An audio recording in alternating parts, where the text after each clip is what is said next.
மதிப்புக்கும் மரியாதைக்கும் உரிய எனது உயிருக்குயிரான தாய்மார்களே, அருமை பெரியோர்களே, என் உடலோடு ஒன்றி பிறக்காத எனது அருமை தம்பிகளே, உங்கள் அனைவருக்கும் என்னுடைய நன்றியை முதற்கண் தெரிவித்துக் கொள்கின்றேன். சமூக நலத்துறையிலே இதுவரை யாருமே அறிவிக்காத நல்ல பல புதிய திட்டங்களை இன்று உங்கள் முன் அறிவிக்க இருக்கின்றேன்.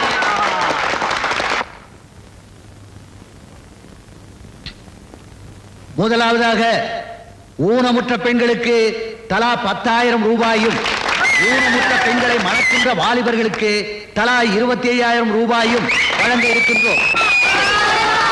இரண்டாவதாக எனது உயிருக்குயிரான தாய்மார்கள் பெண் குழந்தைகளை பெற்றெடுத்தால் அவர்களை ஊக்கப்படுத்துகிற வகையிலே அவர்களுக்கு தலா 5,000 ரூபாய் வழங்க இருக்கின்றோம்.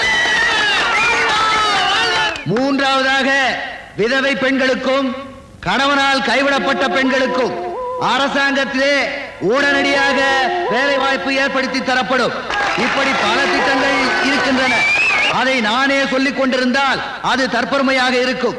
ஆகவே என்னுடைய சார்பாக அர்ச்சனா IAS அவர்கள் விரிவாகவும் விளக்கமாகவும் அழகாகவும் தெளிவாகவும் உங்களுக்கு கூறுவார் என்பதை கூறிக்கொண்டு உங்களிடமிருந்து பிரியா விடைபெறுகிறேன். வாழ்க தமிழ், வளர்க தமிழ் மக்கள்.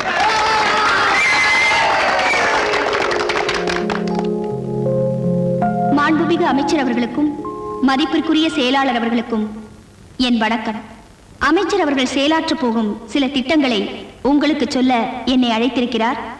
மாண்புமிகு அமைச்சர் அவர்களுக்கு என் நன்றி.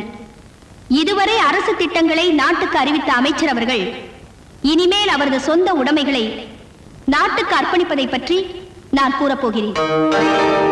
அமைச்சர் அவர்களுக்கு சொந்தமான மகாபலிபுரத்தில் உள்ள 500 ஏக்கர் நிலத்தையும் அங்கு குடியிருக்கும் குடிசைவாசிகளுக்கே இலவசமாக வீடு கட்டுவதற்கு பட்டா செய்து தரப்போகிறார்.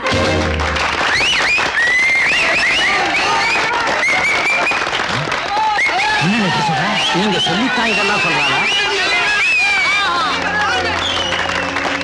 மற்றொரு இனிப்பான செய்தி, ஏற்றுமதி துறையில் சிறப்பாக விளங்கும் அமைச்சருக்கு சொந்தமான ஆனந்தமூர்த்தி நூற்பு மில்லை அம்மில்லில் பணியாற்றும் தொழிலாளர்களுக்கே சொந்தமாக்குகிறார்.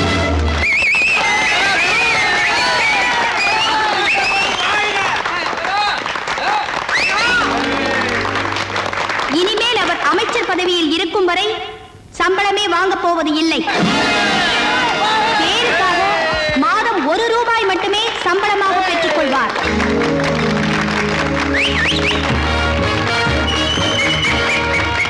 இது மட்டுமில்லை, நாளை முதல் அவர் ஏழைகளோடு ஏழையாக குடிசையில் தான் வாழப்போகிறார் என்பதை மிகவும் மகிழ்ச்சியுடன் தெரிவித்துக் கொள்கிறேன்.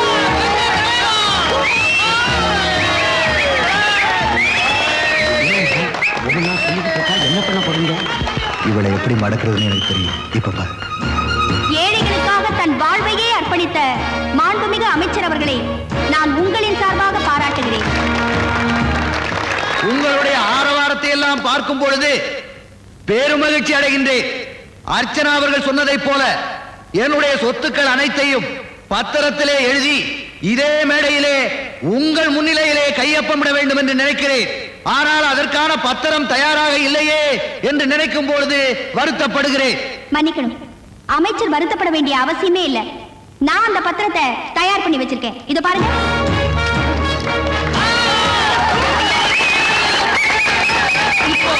உங்க முன்னாலேயே அவர் இந்த பத்திரத்துல கையெழுத்து போட போகிறார்.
இனிமே உங்க புகழ் எங்கேயோ போயிடும்னே.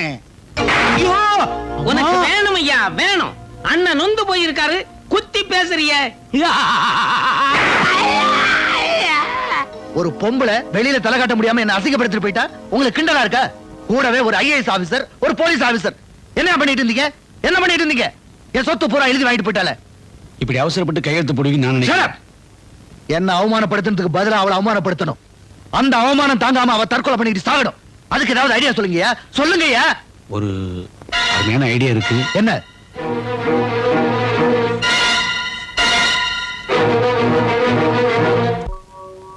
வணக்கம்மா. வணக்கம். மேடத்தை பார்க்க வந்தோம். உட்காருங்க, வந்துருவாங்க.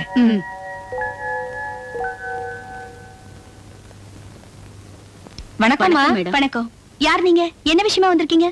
எங்க ஏரியா நல்ல குடும்பங்கள் வாழ்ற இடமா, அதுக்கு மத்தியில விபச்சாரம் நடந்துகிட்டு இருக்கு.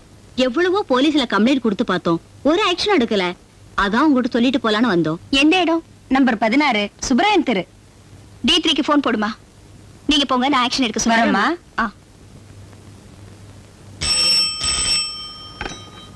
Hello, inspector Kumar speaking. Social welfare director Archana. என்ன அர்ச்சனா? ஐம் சாரி, சொல்லுங்க மேடம். நம்பர் 16 சுப்ராயன் ஸ்ட்ரீட்ல விபச்சாரம் நடக்கிறதா இன்ஃபர்மேஷன் வந்திருக்கு. நீங்க உடனே ஆக்ஷன் எடுக்கணும். Yes madam.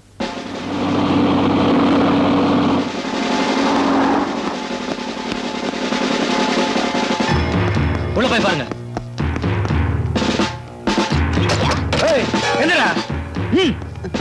மூஞ்சிய பாரு. ஓடா. சீக்கிரம் மாட்டா. தெரியும் எல்லாம். போங்க. என்னையா முறைக்கிறேன்? போ. கதவு தரமே. மேடம், நீங்க இந்த விபச்சார விடுதிக்கு எப்படி வந்தீங்க? எனக்கு எதுவுமே தெரியாது தம்பி. நான் கோயிலுக்கு போயிட்டு வந்துகிட்டு இருந்தேன். 4 பேர் பலவந்தமா என்னை கூட்டிட்டு வந்து அடைச்சு வச்சுட்டாங்க. மத்தபடி எனக்கு எதுவும் தெரியாதுப்பா. கவலைப்படாதீங்க, வாங்க.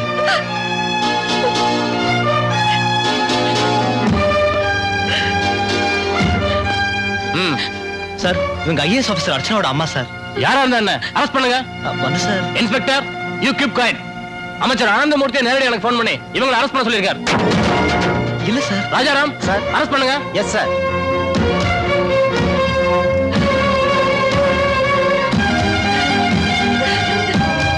எல்லாரும் வேன்ல ஏத்துங்க. போங்கடா.